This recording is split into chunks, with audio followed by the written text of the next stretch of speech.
목회 사역을 하다 보면은 고민이 있습니다. 하나는 설교에 대한 고민이고 또 하나는 교인에 대한 고민입니다.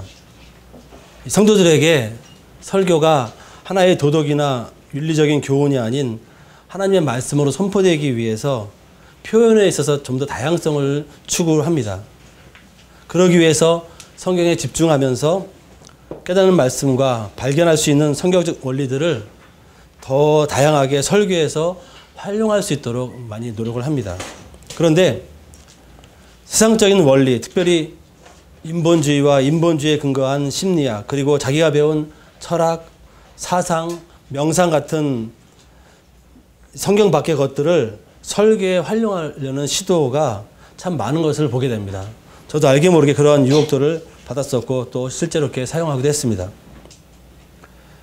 안타까운 거는 설교자들이 성경이 아닌 인본주의, 철학, 사상, 이념, 심리학 등이 자신의 세계관이 되어버린 채도 모르고 그것들을 자연스럽게 성경보다 더 높은 권위와 신뢰의 도구로 이 설교에서 사용하는 그런 오류를 범하는 것을 참 보게 됩니다. 그래서 참 조심할 수밖에 없습니다. 어느 대형교회 목사님, 이름만 들어도 알 수 있는 목사님이신데 설교 시간에 예를 든다고 하면서 세상 가요를 아주 유창하게 신나게 부르시는 것을 제가 몇 번 본 적이 있습니다. 저도 음악에 대한 열정이 있고 찬양을 좋아하고 비전공자지만 지휘도 오래 했고 찬양 인도도 그냥 하다 보면 계속 하게 됐고 또 악기도 좋아해서 몇 가지 악기를 배워서 예배할 때 또 반주로 섬기기도 했습니다. 그렇지만 목회를 하면서 말씀 선포 시간에 예를 들기 위해서 가사를 몇 구절을 든 적은 있습니다. 하지만 세상 가요를 힘차게 불러본 적은 없습니다. 수많은 찬양이 있고 시편 찬양도 참 많고 다양한 곡들이 찬양곡으로 나와 있기 때문에 그럴 필요가 없다는 거죠. 그런데 굳이 세상 노래를 힘차게 부르는 것을 볼 때 자기가 하고 싶은 목적을 설교를 통해서 하는 것이 아닌가라는 의구심이 많이 들었습니다. 한 분 목사님한테 배운 것이 있습니다. 그분은 주일 설교 초두에 항상 예화를 듭니다.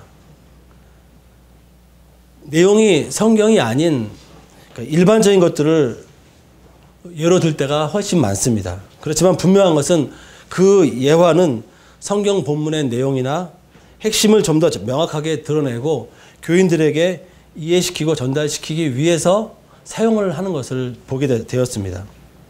그렇다고 뭐 예화 내용이 비성경적이고 비상식적인 예화는 아닙니다. 우리가 일상생활 속에서 발견할 수 있는 그런 것들을 가지고 사용을 했습니다. 하나님의 말씀을 깨닫게 하려고 다양한 방법을 시도할 수는 있습니다. 분명히 알아야 할 것은 하나님의 말씀이 선포되는 시간에 가장 드러나야 할 것은 무엇이겠습니까? 그 본문과 그 본문 속에서 우리에게 주신 하나님의 메시지입니다. 목적일 수 있고 뜻일 수 있고 계획일 수 있습니다. 이런 것들이어야 되지 예화, 특별히 세속적이고 하지 않아도 될 예화가 특별하게 드러날 필요는 없습니다. 특히 목회자가 하나님의 말씀보다 더 드러내거나 권위를 두는 어떤 액션은 더더욱 안 됩니다. 여러분도 이런 관점을 가지고 목회자의 말씀을 들으면 훨씬 유익할 것입니다. 구분할 수 있겠죠. 여러분 라디오라든지 그 기독교 방송, TV 방송에서 한번 설교를 들을 때 한번 잘 구분을 해보십시오. 그 목회자가 세상적인 심리나 철학을 가지고서 하나님의 말씀보다 더 높게 여기진 않는지 한번 구분을 할 수 있어야 됩니다. 그리고 개인적으로 또는 공동체적으로 받은 은혜를 나누는 큐티 나눔이나 또 기도 제목을 나누는 그런 시간에도 표현할 때에 드러낼 때에 무엇을 말해야 될지를 즉 거룩한 고민을 하면서 임할 수 있기를 바랍니다. 오늘 데살로니가 후서는 편지입니다. 편지는 글을 쓰는 사람의 목적과 그 편지를 받는 대상이 있게 마련입니다. 작년 12월 말 얼마 안 됐죠. 뭐 언론사에 번어진 한 통의 편지가 있었습니다. 사람들의 관심을 아주 많이 끌었죠. 뭐 대기업 회장이 보낸 혼외자에 대한 고백 편지였습니다. 그 내용은 자신의 불륜을 한 언론사에 공개하면서 뭔가 용서를 구하는 그런 내용입니다. 여러분 인터넷 치면 다 나옵니다. 자신의 불륜이 뭐 이렇게 자랑스럽다고 언론에 드러내고 또 거기서 용서를 구하는 건지 도대체 무슨 발상인지 그 내용을 시청하면서 정말 황당했고 그 목적이 무엇인지 추리해 보면서 씁쓸한 마음을 금할 길이 없었습니다. 이 사람의 편지의 대상은 누구여야 됩니까? 자신의 불륜으로 상심하고 괴로워하며 가정의 위기와 혼란을 겪고 있을 자기 아내와 자녀들이겠죠. 그리고 편지의 목적은 무엇입니까? 자기 불륜에 대한 용서를 가족들에게 구하는 내용이어야 마땅합니다. 그런데 그 편지는 일반적으로 편지를 받는 대상과 내용의 범주를 완전히 벗어나 버렸습니다. 여러분들 그 편지를 읽어보면 비성경적인 것을 발견할 수 있습니다. 그 사람은 자신의 불륜의 대상이 자신에게 위로가 되고 힘이 되어주는 사랑이라고 주장을 합니다. 그러나 성경은 불륜을 사랑이 아닌 죄라고 정죄를 합니다. 그렇기 때문에 그런 관계에서 오는 위로와 힘은 결코 하늘로부터 하나님으로부터 오는 것은 아닙니다. 그 사람은 자신의 불륜의 원인을 이 부인과의 인격적인 관계가 회복될 수 없는 상태에 이르렀기 때문이라고 주장을 합니다. 즉 책임 전가를 하고 있는 겁니다. 성경은 어떻게 말씀합니까? 아담과 하와가 선악과를 따먹고 난 후 자신들의 수치를 알고 무화과로 가립니다. 치마를 해서 삶습니다. 또한 선악과를 먹었느냐는 질문에 아담은 하와에게, 하와는 뱀에게 책임 전가를 합니다. 예수님께서 마가복음 12장 30절 31절 이렇게 말씀하고 있습니다. 내 마음을 다하고 목숨을 다하고 뜻을 다하고 힘을 다하여 주 너의 하나님을 사랑하라 하신 것이요 둘째는 이것이니 내 이웃을 내 자신과 같이 사랑하라 하신 것이라. 이보다 더 큰 계명이 없느니라. 예수님은 내 이웃을 내 자신같이 사랑하라고 하셨다면 한 몸을 이룬 자기 배우자는 어떻게 해야 되겠습니까? 배우자가 어떻게 반응하든 나는 성경적인 사랑을 실천해야 됩니다. 이런 면에서 이 사람은 자신을 위로해주고 자신에게 힘이 되는 육체적인 만족을 따라 자신이 선택한 길을 부부관계에 문제가 있다고 책임 전가하는 모습을 보여주고 있습니다. 이 세상에는 이렇게 자기 희생과 헌신은 자기 소년은 없으면서 자기 만족을 위한 변명의 편지가 자기 몸으로 쓰는 사람이 참 많습니다. 그렇지만 이런 세상의 편지와는 달리 하나님께서는 사도 바울의 편지를 통해서 우리에게 특히 본문을 통해 주는 메시지가 있습니다. 무엇이겠습니까? 이런 찬양이 있죠. 너는 그리스도의 향기라, 그리스도의 편지라. 우리는 그리스도의 편지입니다. 고린도후서 3장 3절에 너희는 우리로 말미암아 나타난 그리스도의 편지니 이는 먹으로 쓴 것이 아니요 오직 살아계신 하나님의 영으로 쓴 것이며 또 돌판에 쓴 것이 아니요 오직 육의 마음판에 쓴 것이라. 고린도후서 2장 15 앞에 2장 15절에서는 우리는 그리스도의 향기라고 이렇게 사도 바울이 말씀합니다. 그러면서 3장 3절에서 편지라고 이야기합니다. 여러분 향기와 편지의 차이점이 뭘까요? 뜬금없이 향기와 편지의 차이점이라고 하면 이해가 되시겠습니까? 향기는 냄새가 그때 맡을 때만 나고 사라지죠. 편지는 어떻습니까? 자기가 그 편지를 두고 볼 때마다 글 쓴 사람의 향기가 지속적으로 나올 수 있는 거죠. 이런 차이가 있습니다. 사랑하는 성도 여러분, 여러분의 인생을 편지로 비유한다면 과연 어떤 내용이 기록된 편지가 될 것 같습니까? 지금까지, 현재까지 여러분의 편지는 어떤 편지라고 생각하십니까? 어떤 향기가 나는 편지입니까? 지금부터 우리의 인생이라는 편지에 기록되는 내용들은 어떤 편지가 되어야 될 것이냐? 바울은 고린도 교인들에게 너희는 오직 살아계신 하나님의 영으로 쓴 편지로 너희 마음에 썼다 이렇게 말씀하고 있습니다. 우리의 마음과 행동에 과연 살아계신 하나님의 영으로 쓴 그리스도의 편지가 나를 보는 사람들에게 제대로 전달되고 있는가? 그런 삶을 살고 있는가? 그런 편지의 삶을 살기를 주님의 이름으로 축원합니다.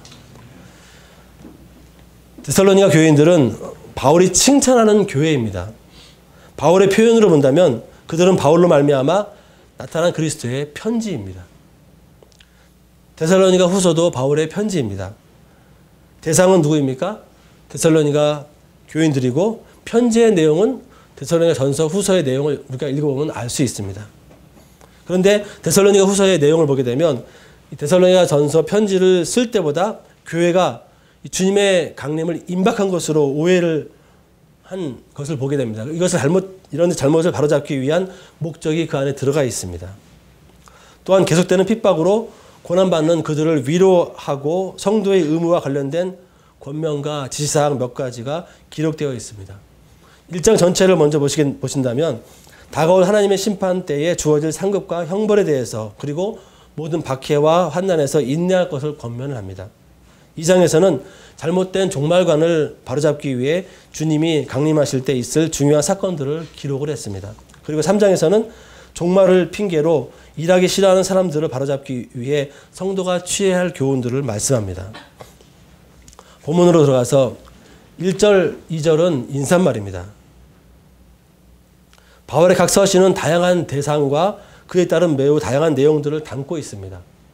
그렇지만 바울 서신을 관심 있게 본 분이라면 바울 서신 각 서신 첫머리에 같은 인사말을 계속해서 반복하는 것을 보게 됩니다. 무엇입니까? 2절이죠. 같이 읽어보겠습니다. 하나님 아버지와 주 예수 그리스도로부터 은혜와 평강이 너희에게 있을지어다. 바울은 빌립보서 3장 1절에서 너희에게 같은 말을 쓰는 것이 내게는 수고로움이 없다라는 말씀을 합니다. 이는 어떤 교회에서든 간에 쓴 말을 똑같이 다른 교회에서도 썼다는 것을 의미합니다. 바울은 목회자로서 설교할 때 표현의 다양성 혹은 설득력을 높이기 위해서 무언가를 계속해서 새롭게 만들기보다는 진리의 핵심이 되는 하나님의 은혜와 평강만큼은 빼거나 변형시키지 않고 지속적으로 반복적으로 좀 듣기에 지겨울 정도로 말씀하고 있다는 것입니다. 3절, 4절에서 보게 되면 데살로니가 교인들에 대한 바울의 마음이 담겨 있습니다. 바울은 데살로니가 교인들에 대하여 항상 하나님께 감사하는 것을 당연하게 여겼습니다. 이것이 3절의 말씀입니다. 그 이유는 무엇입니까?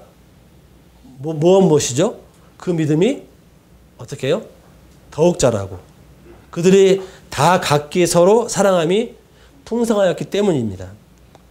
더욱 자라다는 엄청나게 증가하다는 의미입니다. 풍성하게 자라다, 성장하게 자라다는 뜻을 가지고 있습니다.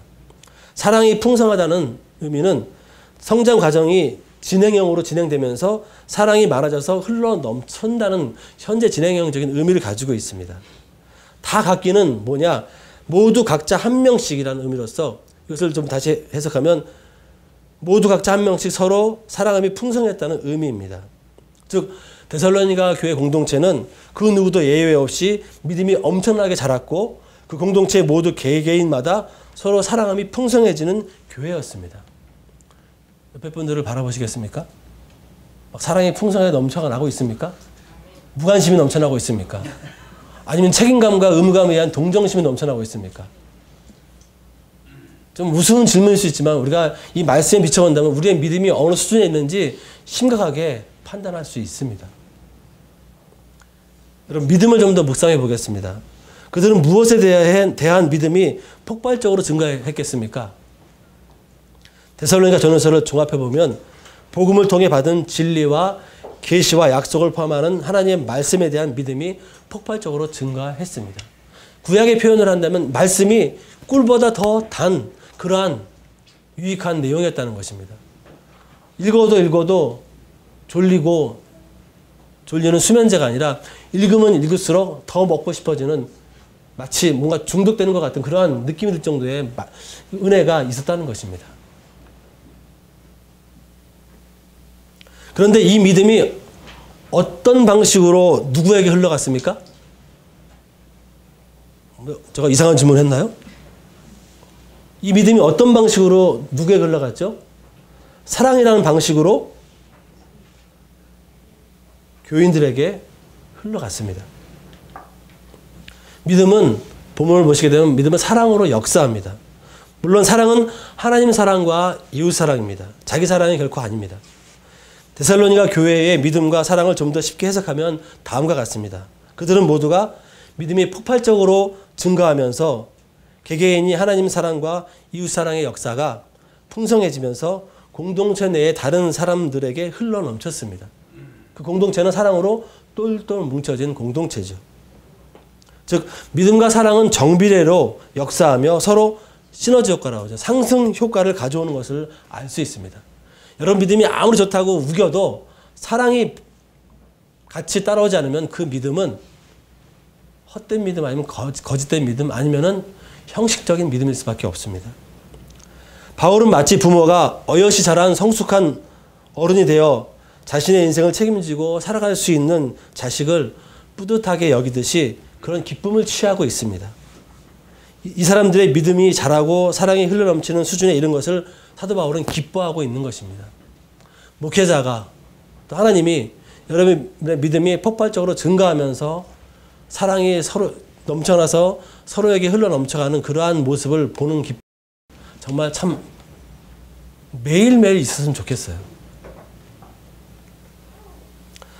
바울은 데살로니가 교인들의 믿음이 엄청나게 증가하고 믿음이 성장하는 과정에서 사랑이 많아져서 흘러넘치는 열매에 대해서 들었을 겁니다. 그렇기 때문에 이런 칭찬을 하고 있는 것입니다. 그렇다면 여러분의 믿음은 날마다 폭발적으로 증가하고 있으십니까? 대답을 안 하시네요. 그런 믿음의 증가로 나타나는 사랑의 역사가 흘러넘쳐 나가고 있습니까? 회개할 것만 있는 것 같습니다. 분위기가. 하나님께서 우리의 믿음과 사랑을 보시며 뿌듯한 기쁨을 취하고 계신다고 여러분 말할 수 있어야 됩니다. 그러한 믿음, 그러한 사랑이 자라가는 흘러넘치는 복된 삶을 살기를 주님의 이름으로 축복합니다. 여기서 바울이 이 데살로니가 교인들의 믿음과 사랑을 칭찬하는 방식이 특이한 것을 볼 수 있습니다. 어떻게 칭찬합니까? 바울은 하나님께 감사하는 방식으로 이 사람들의 간접적으로 칭찬을 합니다. 그런데 잠언 27장 21절을 보게 되면 도가니로 은을, 풀무로 금을, 칭찬으로 사람을 단련한다 이렇게 말씀하고 있습니다. 이 말씀은 칭찬으로 그 사람의 됨됨이를 알 수 있다는 겁니다. 칭찬하면은 겸손한 사람은 더 고개를 숙이고 교만하거나 아무 생각 없는 사람은 막 까불댄다는 거죠. 으쓱대고.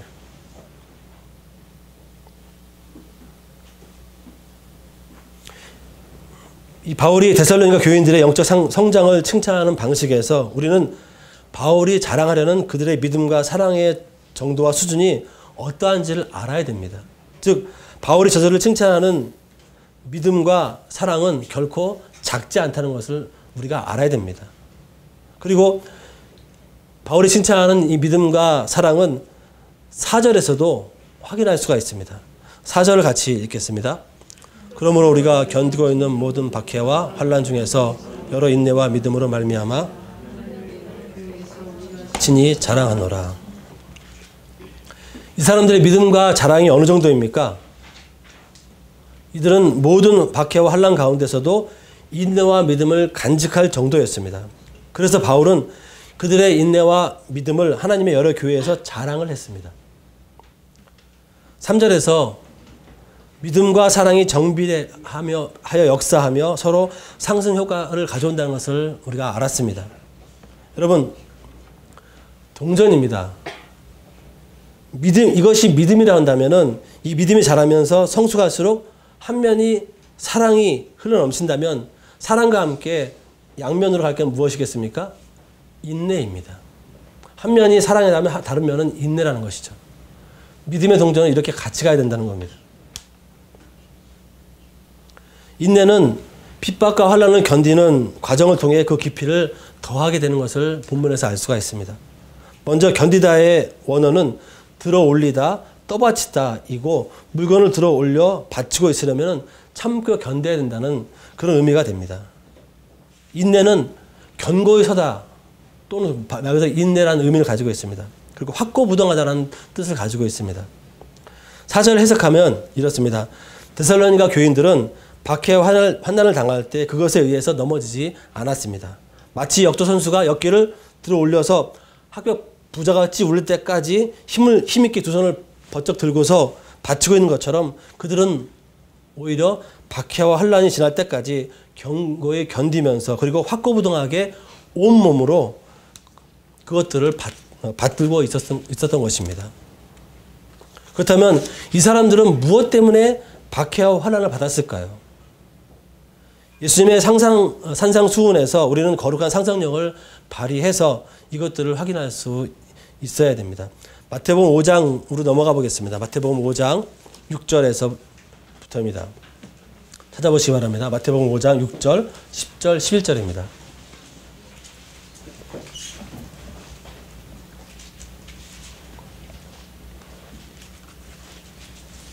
마태복음 5장 6절 먼저 읽겠습니다.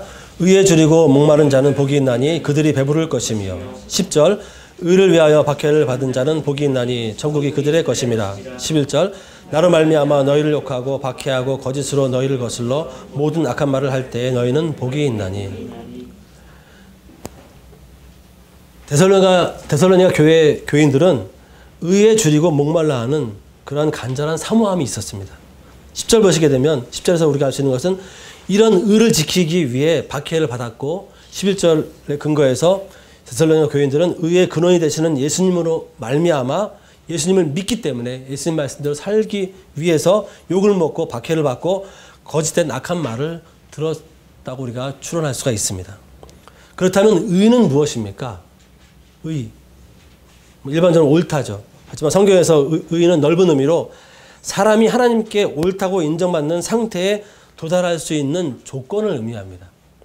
의는 사람이 하나님께 옳다고 인정받는 상태에 도달할 수 있는 조건입니다. 세부적인 항목들로 본다면 삶의 성실, 미덕, 순결, 정직, 생각, 느낌, 행동의 올바름 등을 들 수가 있습니다. 그렇다면 이 의는 구체적으로 갈라디아서 5장 22절 23절에 나오는 성령의 열매인 사랑, 희락, 화평, 오래 참음, 자비, 양선, 충성, 온유, 절제로 나타나야 됩니다. 또한 고린도전서 13장에 나오는 사랑의 특성들인 오래 참음, 온유, 시기하지 않고 자랑하지 아니하고 교만하지 아니하고 물에 행치 아니하고 자기의 유익을 구하지 아니하고 속내지 아니하고 악한 것을 생각하지 아니하고 불의를 기뻐하지 아니하며 진리와 함께 기뻐하며 모든 것을 참고 모든 것을 믿고 모든 것을 바라고 모든 것을 견디는 성품으로 나타나야 됩니다. 참 많죠. 의는 이렇습니다. 단순하게 옳다가 아니라 하나님 보시기에 옳은 것들을 가지고 내가 그렇게 사는 겁니다. 의도 나름대로 정의를 내리면 행동입니다. 사랑도 행동입니다. 정의를 낼 때 뭐 어쩌고저쩌고 머리로서만 내리는 것은 추상적인 것은 바람직하지 않습니다. 사랑하는 성도 여러분, 우리도 데살로니가 교인처럼 믿음이 폭발적으로 증가하면서 개개인이 하나님 사랑과 이웃 사랑의 역사가 풍성해지고 그 사랑이 공동체 내의 다른 지체들에게 지속적으로 흘러넘치기를 주님의 이름으로 축원합니다. 여러분, 개개인의 믿음이 폭발적으로 성장하기 위해 시간을 정해서 말씀을 듣고 읽고 배우고 묵상하는 결단을 하시고 실천에 옮기시기 바랍니다. 믿음이 더하기를 갈망하며 그것이 사랑과 인내로 열매 맺기를 기대하고 특별히 박해와 환난을 견딜 수 있는 의의 열매를 결실하고자 사모하는 그런 마음으로 순종하는 삶을 살기를 주님의 이름으로 권면합니다. 5절부터 10절을 보시게 되면 박해와 환난을 받는 그들에게 주님의 날을 언급하면서 위로하는 내용이 들어있습니다. 5절 보시게 되면 같이 읽겠습니다. 이는 하나님의 공의로운 심판의 표요 너희로 하여금 하나님 나라에 합당한 자로 여김을 받게 하려 함이니 그 나라를 위하여 너희가 또한 고난을 받느니라. 여기서 이는이라는 단어가 나옵니다. 이는은 박해와 환난 가운데서 그들이 보여준 인내와 믿음으로 보는 것이 무난합니다. 인내와 믿음은 하나님, 5절의 말씀처럼 인내와 믿음은 하나님의 공의로운 심판의 표고 하나님 나라에 합당한 사람을 여김을 받게 하는 도구임을 우리가 알 수 있습니다. 5절 말씀은 박해와 환난으로 얻는 인내와 믿음은 하나님의 공의로운 심판의 표시이고 그 결과 하나님 나라인 천국에 합당한 자로 여겨질 만한 증거가 된다는 것입니다. 무엇이요? 인내와 믿음이요. 그렇지만 이 말씀은 그들이 얻은 인내와 믿음이 천국에 들어갈 만한 나의 공로나 조건이 된다고 해석해서는 안 됩니다. 내가 믿고 인내했기 때문에 이것이 조건이 되고 공로가 되어서 마치 내가 영원한 안식을 얻는 것처럼 행위 구원으로 가서는 안 된다는 겁니다. 이러한 믿음과 인내도 하나님이 은혜로 주신 것이고 천국도 하나님의 은혜로 드러나는 것입니다. 이것을 놓치면 우리는 행위 구원에 빠져서 천주교인처럼 어떤 행위를 해야만 구원에 이른다는 그러한 오해를 할 수 있습니다. 사도 바울은 박해자와 박해자에게 주어질 장래의 보응에 관해서도 언급을 합니다. 박해자에게는 형벌이 있을 것을 6절에서 말씀하고 있습니다. 6절을 보시면 너희로 환난을 받게 하는 자들에게 환난으로 갚으시고, 박해자가 하나님의 이름과 그 백성들을 핍박하는 것은 하나님께서 반드시 심판하신다는 겁니다. 지금 IS에서 보면 특별히 크리스찬들을 막 무참히 그냥 칼로 목을 따는 게 아니라 다 완전히 잘라내서 죽이는 일들이 참 많이 생깁니다. 뭐 하여튼 자기들의 적이라고 생각하는 사람은 다 잔인하게 죽이는데, 그들에게는 분명히 하나님께서 내리시는 형벌이 있다는 겁니다. 우리가 더 이상 그들하고 어떻게 뭐 싸울 수는 없지만은 그 믿음이 우리에게 있어야만 그들이 자행하는 악행에 대해서 말씀, 즉 성경적으로 대할 수 있는 것입니다. 하나님이 주시는 안식은 죄와 고통과 슬픔, 또 그러한 두려움, 내가 정말 예수님을 믿기 때문에 당하는 두려움으로부터 벗어난 영원한 안식입니다. 로마서 8장 18절 보시게 되면 현재의 고난은 장차 우리에게 나타날 영광과 비교할 수 없도다. 현재 우리가 받는 고난이 있다면 믿음 때문에 받는 고난인, 의 때문에 받는 고난, 의롭게 살기 위한 고난이라면은 이런 고난은 장차 우리에게 나타날 영광과 비교할 수 없다는 그 믿음을 가지고 우리가 살아가야 됩니다. 이 말씀에 의지해서 나도 예수 믿기 때문에, 그리고 하나님께 옳다고 인정받는 의를 추구하기 때문에 핍박과 환난을 당하는 것을 두려워해서는 안 됩니다. 오히려 담대하게 의를 실천하는 성도로 살아갈 수 있는 당당한 믿음의 사람으로 세워질 수 있어야 됩니다. 7절 보시게 되면 환난받는 성도는 하나님께서 안식으로 갚아주신다고 약속을 하셨습니다. 이것이 바로 하나님의 공의입니다. 악인에게는 형벌이 있지만 의인에게는 영원한 안식으로 우리에게 약속을 하십니다. 하나님께서는 예수님께서 자기의 능력과 천사들과 함께 하늘로부터 불꽃 가운데 강림하실 때 우리에게 안식으로 갚아주신다고 합니다. 안식의 때가 언제입니까? 예수님께서 강림하실 때죠. 8절 보시게 되면 하나님을 모르는 자들과 주 예수의 복음에 복종하지 않는 자들에게는 형벌을 내리신다고 이렇게 반복적으로 말씀하고 있습니다. 어떤 형벌인지 9절을 보시게 되면 나와 있습니다. 어떤 형벌입니까? 영원한 멸망의 형벌입니다. 영원한 멸망은 종말론적 멸망이라는 의미이지 영원 존재 자체가 사라지는 멸망이 아닙니다. 영원히 어떻게 되는 겁니까? 영원히 벌받는, 형벌을 받는, 지옥에서 형벌을 받는 그런 멸망입니다. 10절을 보시게 되면 인내와 믿음은 결과적으로 하나님께서 우리에게 안식을 주시고 예수님께서 강림하실 때 우리에게 영광을 받으시는 은혜의 도구임을 깨닫게 되는 것입니다. 즉 우리가 말씀을 통해서 믿음이 폭발적으로 성장하고 사랑이 흘러넘치는 그런 믿음 생활을 하게 되면 분명히 반드시 의롭게 살게 되어 있고 핍박이 환난이 오게 되어 있는데 믿음과 사랑이 넘쳐서 생기는 인내와 믿음으로서 견디게 되면은 우리는 충분히 어떤 일이든지 견딜 수 있고 또 믿음으로 승리할 수 있다는 것입니다. 특별히 이러한 믿음과 인내라는 열매들이 우리에게서 예수님께서 강림하셨을 때 영광을 받으시는 도구가 된다는 겁니다. 결코 소홀히 할 수 없는 도구입니다. 살아가면서 매일 매순간마다 맺어야 되는 열매라는 겁니다. 11절 12절 보시게 되면 바울이 그들을 위해 기도하는 내용으로 되어 있습니다. 몇 가지를 기도하는데 첫 번째, 우리 11절 12절 먼저 읽겠습니다. 이러므로 우리도 항상 너희를 위하여 기도함은 우리 하나님이 너희를 그 부르심에 합당한 자로 여기시고 모든 선할 기뻐함과 믿음의 역사를 능력으로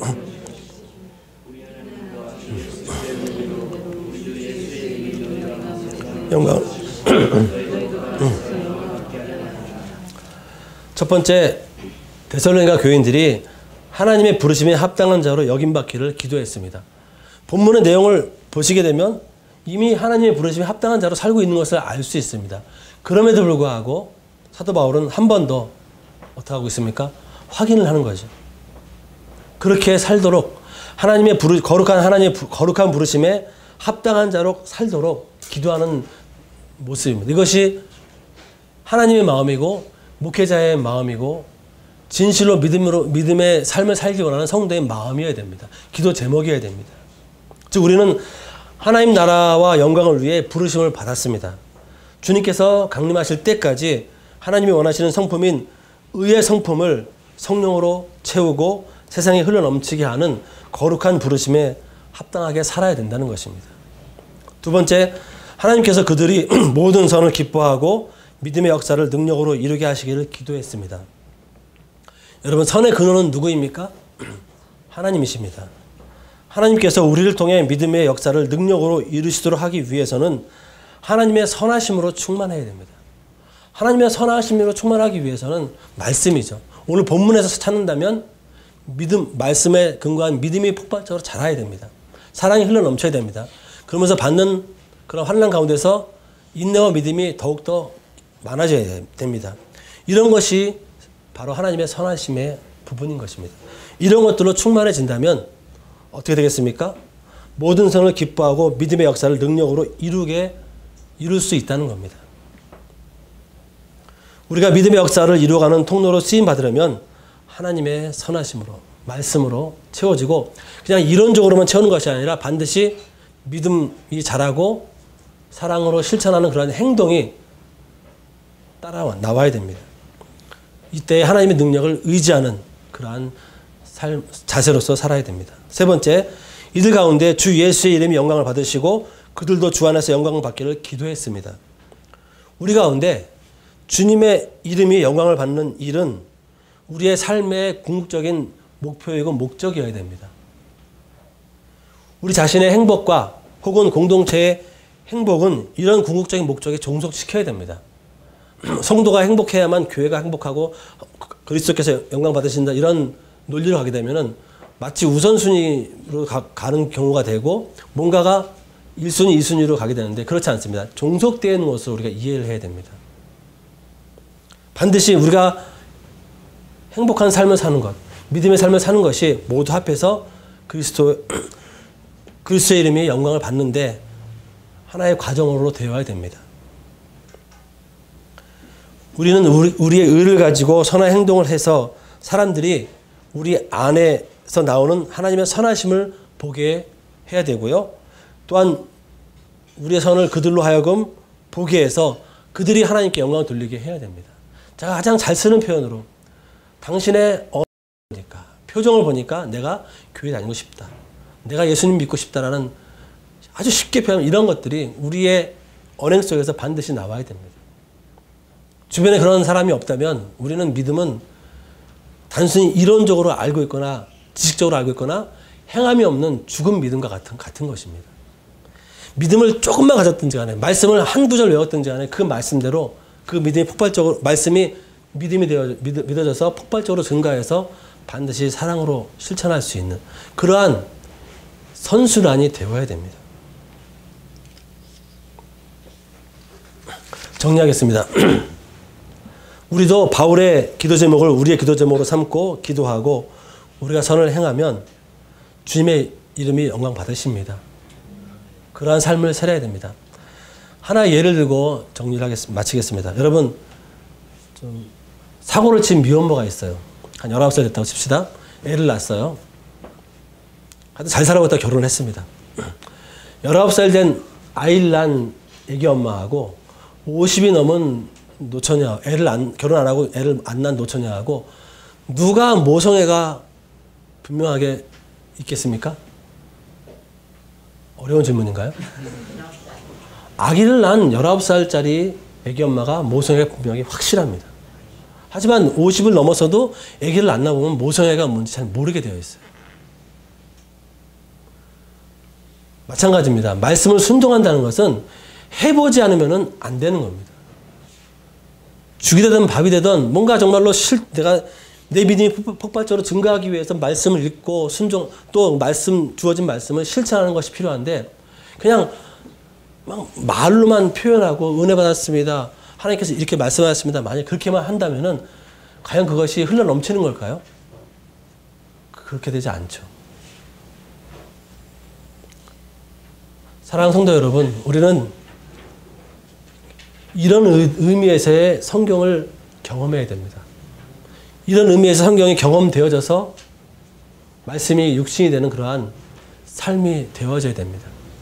그런 삶으로 말미암아 우리를 통해 복음이 전해지고 그리스도께서 영광 받으시고 성도가 서로 의지가 되어지고 사랑이 넘치는 복된 성도 교회 되기를 주님의 이름으로 축복합니다. 기도하시겠습니다. People